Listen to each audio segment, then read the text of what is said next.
Mir ist aufgefallen, dass ich noch nie die komplette Geschichte erzählt habe, wie es überhaupt dazu gekommen ist, dass ich vegan geworden bin. Und es hat auch ein bisschen was mit Valentinstag zu tun, also es passt genau heute, denn heute vor 3 Jahren habe ich das allerletzte Mal Fleisch gegessen. Ja, alles hat irgendwie so Ende 2015, Anfang 2016 angefangen. Ich weiß nicht, woher dieser Gedanke kam. Ich weiß noch, dass ich zuvor mal ein Q&A-Video gedreht hatte, wo ich sogar gefragt wurde, ob ich mich vegetarisch oder vegan ernähre und das verneint habe und auch meinte, dass ich mir vegan nie im Leben vorstellen kann. Veganerin konnte ich mir auch nicht vorstellen, wenn dann mal so irgendwie auf Probe, 1 Monat, aber auf keinen Fall irgendwie auf Dauer. Für Vegetarismus war ich aber offen und ich kann gar nicht wirklich sagen, woher das bei mir kam, dass das irgendwie angetriggert wurde bei mir, dass ich mich irgendwie angefangen habe, dafür zu interessieren, weil in meinem Freundeskreis waren halt sehr viele Vegetarier, meine besten Freunde waren eigentlich Vegetarier und wir haben aber nie so irgendwie darüber geredet. Ich kann mich nur noch an eine Situation erinnern, da waren wir halt einmal nach dem Feiern was essen und meine Freunde haben sich halt eine Pommes geholt und so und ich habe mir halt einen Burger geholt und habe dann noch so gesagt, boah, der ist voll lecker und alles und der war voll günstig. Also war so richtig stolz, dass ich so einen guten Burger für so einen günstigen Preis irgendwie gekriegt habe. Und dann meinte ein Freund auch so zu mir, also nur so ein Kommentar, ja, das muss ja gutes Fleisch sein. Aber irgendwie habe ich mir darüber damals gar keine Gedanken gemacht und weiter haben wir auch gar nicht so irgendwie drüber geredet, über Essen. Zu meinem Geburtstag, der ja auch Anfang des Jahres ist, also im Februar, habe ich dann quasi so ja Neujahrsvorsätze oder halt neues Lebensjahrvorsätze mir gesetzt. Da hatte ich ja auch ein ganzes Video zu gedreht und da habe ich ja auch eine Szene gedreht, wo ich mir vorgenommen hatte, dass ich in dem Lebensjahr Vegetarierin werden will und das hatte ich halt eigentlich vor, dass ich das dann werde, wenn ich ins Ausland gehe, also wenn ich nach Neuseeland fliege. Was dann halt erst im September, Oktober gewesen wäre. Den Grund weiß ich sogar auch noch und der ist irgendwie richtig dumm. Und zwar habe ich mir halt damals gedacht, ja, wenn ich dann im Ausland bin, dann weiß ich ja nicht, wo das Fleisch herkommt. Also so richtig bescheuert einfach, als ob man halt wüsste, wo das in Deutschland herkommt. Aber irgendwas war halt in mir, dass ich mich unbewusst dafür interessiert habe oder mir das vorgenommen habe. Ich habe keine Ahnung, woher dieser Anreiz kam. Es war auf jeden Fall irgendwie nichts von außen. Das war wirklich irgendwas, was so von mir alleine irgendwie von innen kam. Erstmal dieses Interesse überhaupt, aber dann habe ich halt aktiv gar nichts so gemacht. Ich weiß halt, dass ich dann zum Geburtstag von meinen Freunden ein vegetarisches Kochbuch geschenkt gekriegt habe. Ja, das war vielleicht so ein Anstoß, aber im Endeffekt, ich habe aus dem Kochbuch nie viel gemacht, eher erst später, als ich mich schon vegan ernährt habe und habe dann halt die Rezepte ein bisschen umgewandelt noch. Also ich kann mir nicht vorstellen, dass das so ein Anreiz ist. Das kam dann irgendwie so wirklich von mir, von innen aus irgendwie, dass ich dann so mich ein paar Sachen gefragt habe oder gegoogelt habe, viel Langeweile hatte. Ich habe dann halt zum Beispiel, weiß ich halt einmal gegoogelt, Argumente für Veganismus oder sowas und habe dann halt einen Artikel gelesen, aber der hat mich irgendwie nicht überzeugt, obwohl da voll die Fakten stehen und alles logisch ist und das halt einfach besser ist, hat mich das nicht überzeugt, dass ich das irgendwie gemacht habe. Ich glaube, weil ich einfach ein sehr emotionaler Mensch bin oder sehr emotional reagiere und so Fakten mich weniger rühren oder überzeugen. Deswegen hat das halt irgendwie in mir nichts bewegt, dass ich da dachte, boah geil, ich ändere jetzt was an meinen Essgewohnheiten. Ja, und kurz nach meinem Geburtstag ist dann ja auch schon Valentinstag und mein Date von damals war halt auch auf meinem Geburtstag und hat halt mitgekriegt, dass ich ein vegetarisches Kochbuch geschenkt gekriegt habe und so. Und also wir hatten jetzt kein richtiges Date an Valentinstag. Ich bin halt einfach bei ihm vorbeigegangen und er hat gerade was gekocht und er hat halt Hähnchen mit Reis gekocht und hat halt dann gefragt, ob ich was möchte, aber dann auch schon mit so einem, willst du das noch essen, so, weil das halt mit Fleisch war. Und ich war in dem Moment so, dass ich mir auch dachte, okay, ich will jetzt nicht nur Reis essen, weil, also es war jetzt kein fancy Gericht, es war wirklich nur trockener Reis mit Hähnchen, dass ich dann doch Hähnchen noch dazu genommen habe. Und ja, das war dann im Endeffekt das letzte Mal, dass ich Fleisch gegessen habe, denn es muss wenige Tage danach gewesen sein, habe ich mich immer mehr informiert. Ich glaube, weil ich halt das eine Mal zuvor halt eben was gegoogelt hatte, wurden mir natürlich dann Sachen auch vorgeschlagen und dann hat sogar die Anna-Laura Kummer, das ist ja auch eine Instagramerin, YouTuberin, die hatte damals in ihrer Snapchat-Story einen Ausschnitt gepostet von so einem Vortrag über Käse. So in this society where everybody is hooked on cheese, I mean hooked like it's been laced with weed, crack ecstasy, morphine, and the antidote. Most people can't even fathom one meal, let alone one day or a lifetime without cheese. In fact, if you want to know why vegetarians never go vegan, cheese.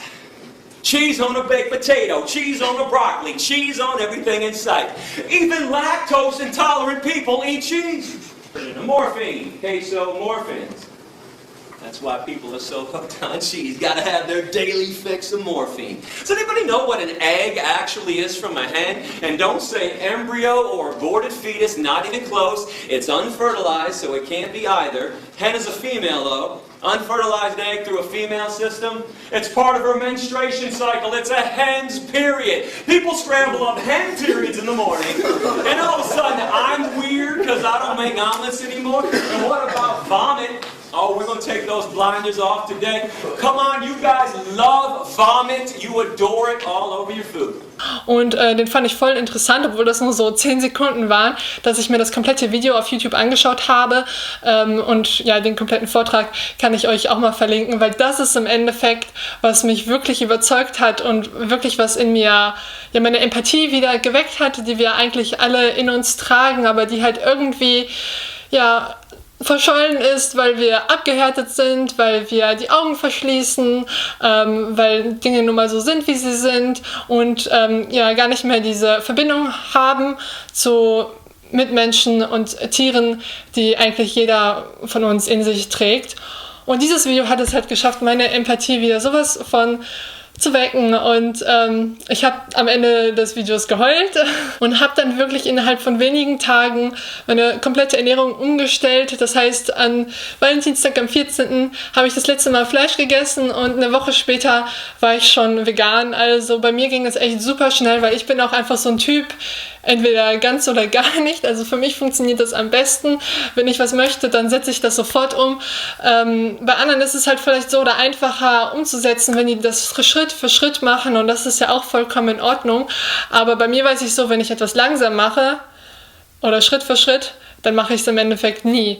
Also oder mache es nie komplett. Deswegen für mich ist es halt irgendwie so einfacher, einfach Dinge, wenn ich von überzeugt bin, dann mache ich das einfach sofort. Ja, und dieser Vortrag, der mich überzeugt hat, ist von den radikalen Aktivisten aus Amerika und der hat halt alle möglichen Bereiche abgedeckt, also Ethik halt eben, Gesundheit, Umwelt und so weiter und so viele Dinge genannt, die ich vorher einfach nicht wusste, wo ich mir so denke, wie kann das sein, dass man in der Welt aufwächst und solche Dinge nicht weiß, dass man nie über sowas spricht, dass man nie sowas im Kindergarten erzählt kriegt, dass man nie sowas halt eben in der Schule erzählt kriegt, sondern ja, ich glaube, weiß nicht, ob das mittlerweile anders ist in den Schulen und so. Ich glaube schon oder ich vermute, ich hoffe es. Aber zu meiner Zeit, so lange ist es jetzt auch nicht her, hat man über sowas überhaupt nicht gesprochen und Dinge hinterfragt. Das Video geht sehr, sehr lange. Das geht, glaube ich, über 50 Minuten, weil es halt, wie gesagt, ein Vortrag ist. Aber für mich hat es sich sowas von gelohnt. Also, wenn man sehr auf emotionale Dinge reagiert und nicht auf Fakten, weil er spricht halt, er nennt zwar auch Fakten, aber da sind jetzt keine fundierten Zahlen und so, die gibt es zwar alle zum Nachlesen, aber er geht mehr auf diese emotionale Schiene oder dieses Hinterfragen von Gewohnheiten und so weiter. Und jetzt habe ich fast vergessen, zurück auf den Titel zu kommen, weil das Video ja heißt, warum ich nie Vegetarierin war. Ja, und das ist ganz einfach, dass ich halt irgendwie vom Vegetarismus nie so überzeugt war. Wie gesagt, ich hatte diese Idee, dass ich das halt eben mal ausprobieren möchte, irgendwann mal. Aber ich weiß nicht, als ich dann aber vom Veganismus gehört habe und mich da informiert habe, das hat mich halt sofort gepackt dann mit diesem Video und da gab es für mich gar nicht, ich esse kein Fleisch mehr, sondern das macht überhaupt gar keinen Sinn, Fleisch wegzulassen, aber dann zum Beispiel Milchprodukte zu konsumieren, weil die Milchindustrie ist die Fleischindustrie und die Eierindustrie ist auch die Fleischindustrie. Also das hängt halt alles zusammen, weil man muss sich halt vorstellen, eine Kuh muss halt erstmal geschwängert werden und muss ein Kalb gebären, damit es überhaupt Milch geben kann. Und wenn das ein männliches Kalb ist, ist es ja nicht zu gebrauchen, um dann auch irgendwie losgezogen zu werden, weil es keine Milch geben kann später. Also wird das Kalb geschlachtet. Daher existiert Kalbsfleisch. Und wenn es ein Mädchen ist, was die Milchkuh gebärt, dann wird das halt eben auch großgezogen und wird dann auch zur Milchmaschine.